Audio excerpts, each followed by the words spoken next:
Yeah, yeah. See, a dream ain't nothing but a dream if you don't set goals. That's pretty amazing. Now going into 19, I feel like 19 was huge because 19 is where, again, that's to a lot of, I feel like 19 is a really, really good game. Right. Mm-hmm. 18 was a setback. I don't know how you feel about 19, but I feel like 19 was really good because that, to me, I feel like that's what really brought out a lot of the dribbling, the ISO dribblers. That's the stretches was really crazy because that's when, you had Grinding and Joe Knows in them, Nadex, they were going. So there was so many creators at that time. And I felt like there was so much competition in there. But this is also when y'all started this is when TW started, right? In 19, right? Yep.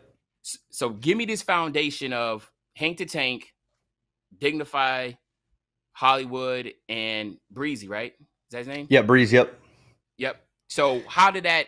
Tell me the thought process of TW, who the ideal, how that all came together, and then y'all started that. Was it okay? So, before you answer that, was it because also you had some other groups that were forming too that was like, oh, like Too Hype and stuff? He's like, oh snap, we can be a Too Hype or blah blah, like the whole thought process. Okay.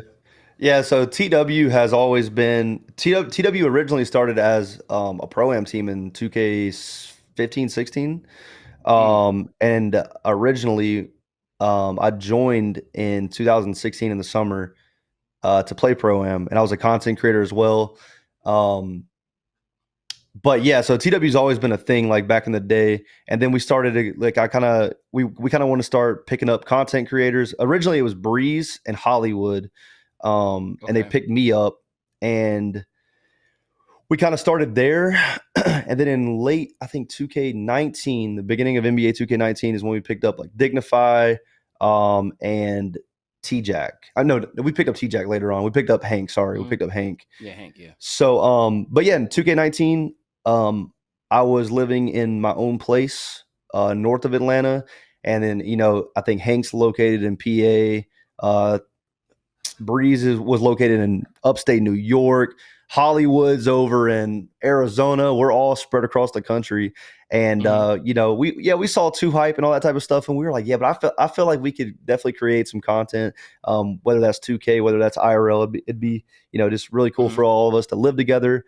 And for me, that's a big step because I'm an introvert. I love being close to family as well. So it was very it was very uncomfortable at first, just the idea of moving. But eventually we just said, let's just do it, dude. Let's just do it. So, like it was late December is when we moved we moved to the Pembroke Pines area, which is about 40 minutes north of Miami. So it was me in the house, Hollywood in the house, Breeze, and Hank. So yeah, we all four of us moved in at first. And I'm not gonna lie, for me, like I said, 19, I was just sitting there, I was like, damn, like, these boys really popping. You know what I'm saying? Like me, I'm a type person. I just give love. I just give respect when respect's due. Like, you know what I'm saying? I'm saying like, yo, these boys really popping, man. Like, remember, I've been watching you since like I said, 2K17. So I was like, dang, like Cole really popping. And that from you, I picked that. That's when I started following Hank and all the other guys. But I was just, and then when you and Hank showed y'all cars. So let's talk about these vehicles, man. Okay. We're like, to me, but when I first happened, I was like, first of all, I was like, dude, that's insane. Like, these guys got to be billionaires. You know what I'm saying? Because remember, no one knows. Like, obviously, I know now as a creator, but back then, I was just like, dude, like, how the they got Lambos and stuff. Like, what the hell? I was like, dude, like, this is the life, bro. This is the life. What's the backstory of those? Obviously, they were rented, right? Like, but what's the whole? Give me the mindset of those cars, man. Like, and what was it the lifestyle of showing, your supporters and stuff like, yo, like, we got a big ass mansion and we got Lambos. Yeah. So, I was never really a car guy at all. And then I started making more money, towards the beginning or late 2018, early 2019. And they were just like, the guys were like, yo, you should just get a nice car. And I was like, I mean, I have a Honda Civic. It's brand new. I love Hondas. They're reliable. They're like, dude, just get a nice car. You got enough money for it now. I was like, all right. But yeah. Fun fact, they weren't rented though. They weren't rented. We had to put some down payments down on it. The monthly payments weren't too bad. But yeah, dude, back then. But but yeah, man. I mean, yeah, dude. But I just wasn't a car guy at all. Not at all. What does your But they peeps just say about influenced that? me. You said what? Your peeps, what did they say about it when Oh, you purchased? Because you got the Lambo first or the BMW? Which one was it? the BMW i8. That's my Okay, first sports and then car. Hank had the Lambo first, right? Yeah, I think Lambo, and yeah, okay, Hank got a Lamborghini. I think then I got like a Huracan later on. Yeah. yeah. And so what was your parents thinking? Like, what at this point in time, you gotta, you're living in a mansion, you're in Florida. What is your parents thinking? Because I know what my parents thought of having a hard time understanding the revenue you can get from YouTube and Yeah. just how much money you can make from playing video games. Just from, literally, you're talking about your dad telling you, like, hey, you need to make this much money to be able to pay bills. And you're like, deuces. A year and a half later, I'm in Florida and I'm driving, luxury vehicles. What is your parents thinking? Um, they they were fine with it. They were like, as long as you can afford it, that's fine with me. We want you to be happy. We want you to experience life at a young age, like have a lot of fun young. Mhm. But my dad always taught me, which looking back, I learned a lot. He always taught me, like, don't work for things. Like, don't how do you say it? Basically, he was like, don't pay for things and feel like you have to work to keep up with these things. And because he That's said then smart. Yeah. you won't have fun with them. You're gonna feel like you just have to work to keep it. So I learned that later on in life. But Mhm. looking back at it, I wouldn't have changed anything, man. It was a lot of fun. It was a lot of fun with the Dope. cars and just the experience. Yeah. And then so let's talk about this whole situation when y'all got swatted, right? And I remember when it first happened, and Breeze, he or no, somebody was like, yo, like we got swatted. Everybody's like, yeah, right.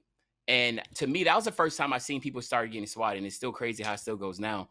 But like, let's talk about that experience. Were you at the house? Who was at the house? And how did you hear about it? And let's talk about that. So originally, me, Hank, and Hollywood were actually on a flight to Community Day for 2K20. Ah, We were on the okay. flight, and Okay.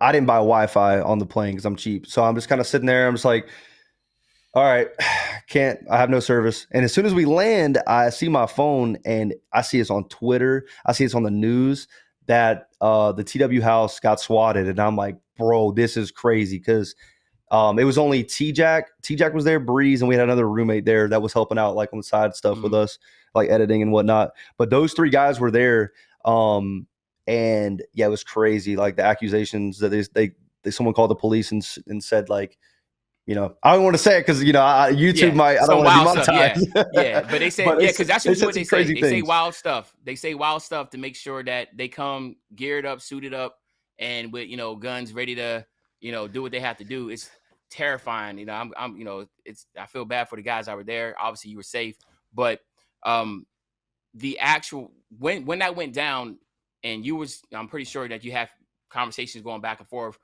What was the ramifications of that? Like, was the individual caught, and then what did the police department and everybody involved, you know what was the ramifications of that? Yeah, so these guys who do it are smart. They're very smart. They do it off of a VPN, off of Skype. They just do some sneaky stuff. And it's basically impossible to get caught. So it's annoying, but it is what it is. The actual sniper that was there, we saw him he went to the same gym we were going to, and he looked at us. He's like, "You guys look familiar." And he told us what he does for a living. And we were like, "You were there at the house?" He was like, "Yeah, like I was there. I was aiming with a scope at y'all's God, house." that is crazy, man. It's crazy to Yeah. think like it takes one little thing. Like they could mistaken, whoever in the house holding a black controller thinking it's some type of a gun or something. It's like it's the craziest thing ever. I don't understand why people do that. We have seen some ramifications that people losing their lives. Time back we saw that happen. It's not cool. And you're right. It's not like you give out. Sometimes you intentionally give information, but other times you can just be in a party chat and somebody could just pull your IP and then be able to just track it down from there. So that's absolutely crazy. But from going from that point on, then y'all ended up well, I think that's 2000. Was it 2000? When did y'all did the whole thing with overtime? Where was that? That was in, I think, late 2019. Something to add real quick though about the house. Mhm. How they found out where we were is because we did a full house reveal, showed the front of the house and everything, but also Oh. Yeah, Kodak Black lived there originally in that house and shot music I videos. remember that. So people found the address, and that's how they got it. But yeah, damn, that's what happened. That's how the guy found it. Living in the public eye, man, and then you wonder why a lot of creators like to be private with their lives and stuff like that, whatever. Because it's like one, you know, rotten apple spoils it for the bunch. You hear it all the time, and it's yeah, but I remember that now. I remember that now. You say the Kodak Black house, because I think in the video someone's like, yeah, this used to be Kodak Black's house or something like that when y'all did the whole tour or whatever. But yeah, before we go over to overtime thing, how was it living with that many dudes? You say you went to college for 2 years, so you got a kind of a feeling of being in a dorm environment. How was that whole thing? Because I know we saw the whole little skits and stuff going into overtime, so it was like, okay, right, that was a skits for overtime. But was it like actually pretty dope living with all those guys, or just like, bro, like, yeah, like I can't do this? Yeah, no. Originally, like I grew up with, I had 2 sisters, so I didn't, grow up with any brothers or anything. And we moved in, and I was like, this is cool. We went out a lot. We went out partying, but we were also locked in with content. But it was really cool just to chill out with people, chill out with your friends that you've known online for so long. But we definitely started to understand each other more often. Like, I understand how this guy handles things. This guy doesn't take the trash out. Yeah. So we saw that. We saw those skits with that, and so I guess some of them had some truth behind it. Then, with the whole trash. I remember we saw trash. Hollywood's complaining about when he's trying to stream and people are making too much noise. Right? Yeah. So I'm guessing even though it was like skits made for the eventual collab with overtime, there was some truth behind all that. Then it was for sure. Come on, like. Okay, that's dope. Okay, cool. Yeah, don't you love it when a plan come together? Good plans don't fail, nigga just fail in the plan. Keep a GM detail to the letter. It can rain whenever, cause the sun still shines.